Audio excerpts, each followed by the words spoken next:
එතකොට ඒ දළදා වහන්සේට කුමක් සිදු වුණාද? දැන් ගන්ධාරයට වැඩම කරපු.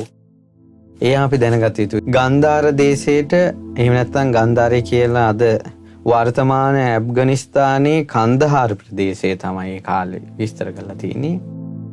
වැඩමවන ලද දළදා වහන්සේ තැන්පත් කළ දාගැබ එකී දේශයේ නගරාහාර නම් නුවරදී දුටු බව කිස්තු වර්ෂ 5 වන සියවසේ ඉන්දියාවේ සංචාරයේ යෙදුණු ෆාහියන් තෙරහු සඳහන් කරති.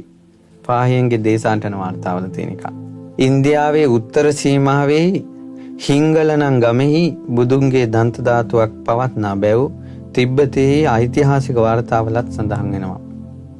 ගන්ධාර දේශේ නැත්නම් කන්දහාරවල හිංගලනම් ප්‍රදේශයක් ඇති බවත් ඒ වර්තමානයේ සිංග්ලිප් නමින් හැඳින්වන බවත් ටොලමිගේ සිතියමේ එය සිංගල යයි සඳහන් ඇති බවත් සඳහන් වෙනවා.